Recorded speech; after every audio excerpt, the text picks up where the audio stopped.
Hello दोस्तों, नमस्कार। SM किसी चैनल में मैं आप सब लोगों का दिल से बहुत बहुत स्वागत करता हूं। दोस्तों, आज के दिन की अगर हम लोग यहाँ पे बात कर ले, ठीक है, बाजार में ओके ओके परफॉर्मेंस देखने को मिला। एक्सपेक्टेड था, गिफ्ट निफ्टी ने वो संकेत कल रात से ही यहाँ पे दिए थे। पर अगेन आज के दिन अगर सबसे ज़्यादा अगर फोकस में अगर कोई सेक्टर था एंड उससे जुड़ा हुआ कोई अगर स्टॉक था तो वो सेक्टर अगेन IT सेक्टर था। यस, IT सेक्टर की अगर बात कर रहे तो आज के दिन KPIT टेक्नोलॉजी, बहुत सारे लोगों को पता ही है, काफ़ी मतलब ज़बरदस्त कंपनी है, आप सभी लोगों को पता ही है।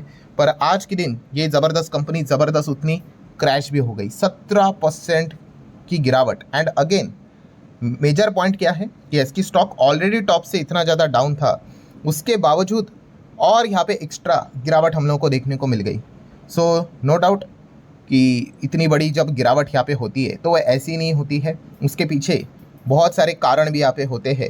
एंड अगर आप चेक करोगे तो यस, पहले तो यहाँ पे लोअर सर्किट लगते हुए देखने को मिला शुरुआत में ही, देन उसके बाद वापस चीज़ें जब स्टार्ट हो जाती है तो और ज़्यादा हमें गिरावट देखने को मिल गई। ठीक है, काफ़ी लोग यहाँ पे सोचते भी होंगे कि यहाँ पे लोअर सर्किट लग गया, रुक क्यों नहीं गया। तो अगेन मैं आप लोगों को बताना चाहूँगा, जो जो कंपनियाँ फ्यूचर एंड ऑप्शन में ट्रेड करती है, ठीक है, डेरिवेटिव सेगमेंट में होती है, वहाँ पे अपर सर्किट लोअर सर्किट का कोई लिमिट नहीं है। गिरने के लिए वो एक एक दिन में 50-60-70% भी गिर सकता है। बीच में सर्किट लगेगा, थोड़ा बहुत वापस खुल जाएगा। एंड जो नॉन FNO कंपनियां हैं वहाँ पे 5%, 10%, 20% का सर्किट रहता है। ये FNO वाली कंपनी है, इसीलिए यहाँ पे कोई सर्किट नहीं लगा, थोड़ा सा बीच में हॉल्ट हुआ, फिर उसके बाद और ज़्यादा हमें गिरावट देखने को मिल गई। एंड ये गिरावट इतनी ब्रूटल थी कि कंपनी अब 52 वीक लो पे आते हुए देखने को मिल चुकी है। एंड होता क्या है दोस्तों कि हर एक सेगमेंट में कंपटीशन तो रहता है।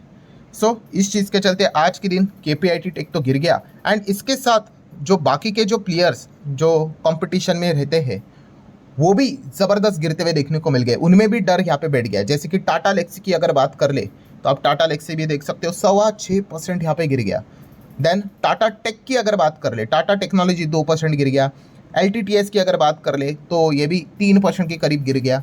मतलब क्या, इन कंपनीज में भी एक फियर यहाँ पे आ चुका है कि जो चीज़ KPIT टेक ने, कंपनी बोलने से अच्छा आप कह सकते हैं शेयर होल्डर, कि जो KPIT टेक ने अपने शेयर होल्डर को बातें यहाँ पे बता दी, इस चीज़ के चलते KPIT टेक के शेयर में जो पैनिक फैलते हुए देखने को मिला, अब हर कोई यहाँ पे यही चर्चा कर रहा है कि सेम चीज़ अब इन्हीं के जो बाकी के कॉम्पिटिटर्स है उनमें भी शायद से देखने को यहाँ पे मिल जाए।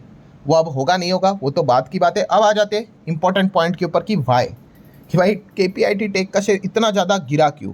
तो अगेन जैसे मैंने आप लोगों को बताया था कि Q1 के रिजल्ट का सीजन स्टार्ट हो चुका है। क्या कंपनी ने रिजल्ट दिखाए? अरे नहीं, बट येस, कंपनी के बिजनेस रिलेटेड अपडेट्स सामने आ गए। जैसे ये क्वार्टर खत्म होते ना तो बिजनेस रिलेटेड अपडेट्स आ जाते हैं, और वो अपडेट कंपनी ने यहाँ पे सामने रखा और शेयर होल्डर को बताया भाई कि Q1 ये जो FY27 का है उसका आउटलुक उन्होंने दिया, प्लस उसी के साथ साथ रिमाइंडर ऑफ द मतलब पूरे अगला साल मतलब Q2, Q3, Q4 में क्या परफॉर्मेंस हो सकता है उसकी बातें उन्होंने यहाँ पे की, उसके फाइनेंशियल इम्पैक्ट की यहाँ पे बातें की। देन उसी के साथ साथ रेवेन्यू के ऊपर इम्पैक्ट की बात की, प्रॉफिट के ऊपर इम्पैक्ट की बात की। देन उसी के साथ साथ अगर गड़बड़ी चल रही तो वो कब स्टेबल हो सकता है रिकवरी, उसकी बात यहाँ पे उन्होंने की। और जितनी भी बातें की ना दोस्तों, उसमें भर भर के नेगेटिविटी थी। ठीक है, मतलब किधर भी मतलब पॉजिटिव साइड हम लोग को ज़्यादा देखने को नहीं मिला, नेगेटिव ही देखने को मिला। एंड उसी चीज़ का नतीजा है कि शेयर होल्डर में इतना ज़्यादा पैनिक फैल गया कि भाई गिरावट ज़बरदस्त देखने को मिल गई।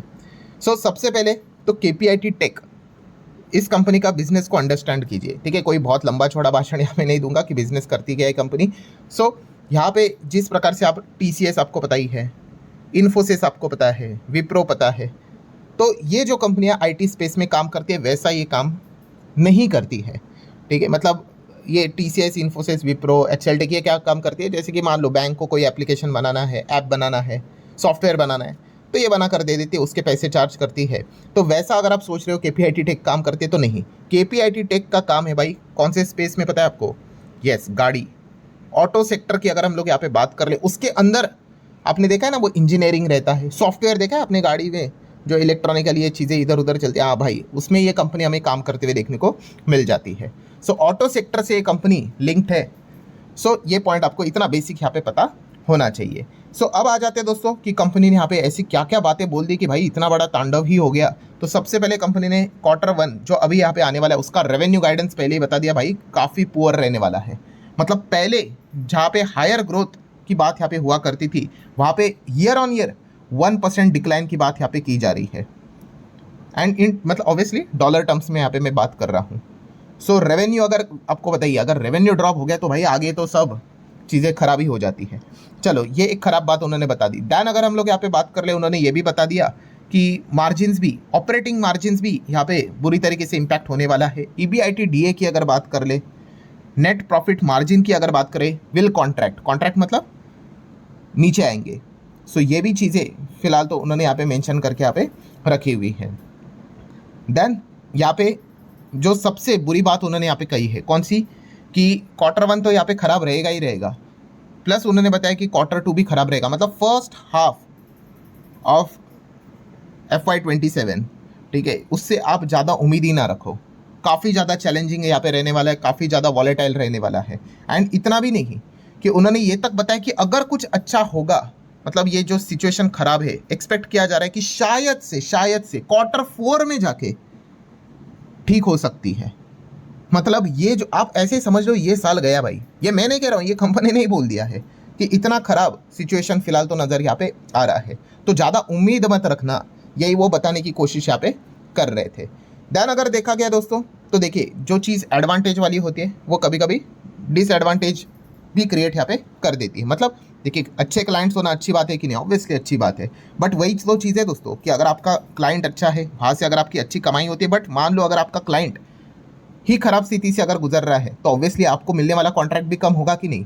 एग्जैक्टली KPIT टेक में भी यही चीज़ें हमें देखने को मिल रही है। मतलब अगर आप इनके क्लाइंट्स देखोगे ना, जैसे अभी मैंने आपको बताया कि ये ऑटो सेगमेंट में काम करने वाली कंपनी है, BMW इनका क्लाइंट है, Volkswagen ग्रुप इनका क्लाइंट है, मर्सिडीज़ की बात करें, रेनॉल्ट की बात कर ले, होंडा की बात कर ले, जैगवार लैंड रोवर की बात कर ले, बड़े बड़े कंपनियां अगर आप यहाँ पे चेक करोगे तो ये इनके क्लाइंट नज़र यहाँ पे आ जाते हैं।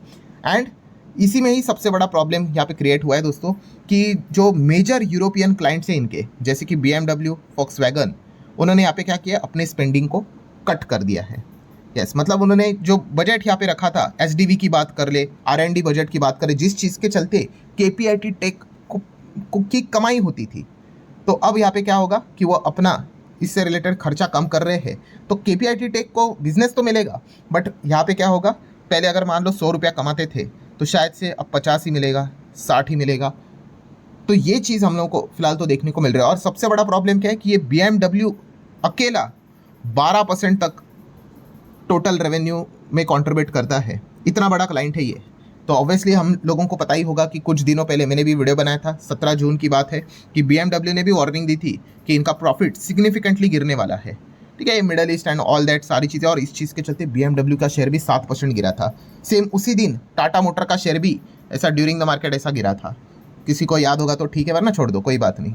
सो ये सबसे बड़ा प्रॉब्लम यहाँ पे क्रिएट हुआ है कि जो इनके मेजर क्लाइंट है वो ये बता रहे हैं कि भाई हम कम खर्चा करेंगे तो यही तो इनका क्लाइंट है, तो इनको भी कम ही पैसा मिलेगा। सो ओवरऑल अगर देखा गया तो कंपनी ने इसी चीज़ को लेकर सारे मतलब बातें यहाँ पे बताई कि भाई तकलीफ है।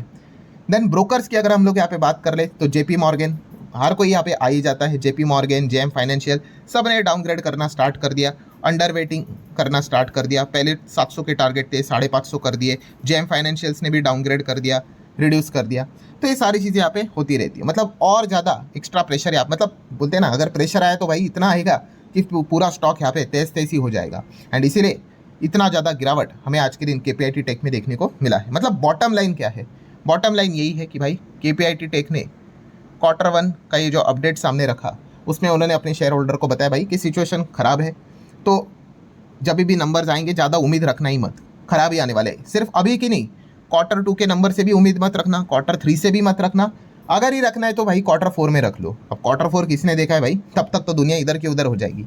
सो इसी अनसर्टेनिटी के चलते भी हमें क्या होते हुए देखने को मिले, गिरावट होते हुए देखने को मिली है।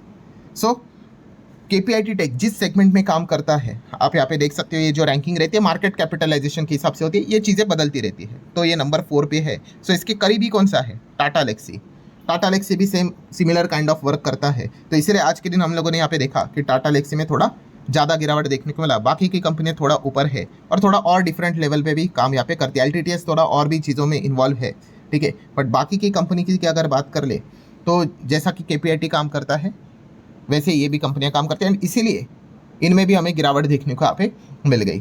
ठीक है, आप देख सकते हो कि अच्छा ठीक है, ये तो कवर हो गया। KPIT टेक का चार्ट देख लो भाई, टॉप से इतना ज़्यादा नीचे आया है, 50-60% गिर गया भाई स्टॉक, इतना ज़्यादा नीचे ये कंपनी आई है। शेयर होल्डिंग पैटर्न की बात कर ले तो आप देख सकते हैं प्रमोटर 39.41, FIS 13.25%, DIS 24 से 25%, पब्लिक 21 से 22%, मतलब well balance share holding pattern है भाई। ठीक है, KPIT टेक्स हर किसी को पता है भाई, काफ़ी डिसेंट कंपनी है, बट यस अभी की जो सिचुएशन है वो कंपनी के लिए खराब है, ये बात तो खुद कंपनी यहाँ पे बता रही है।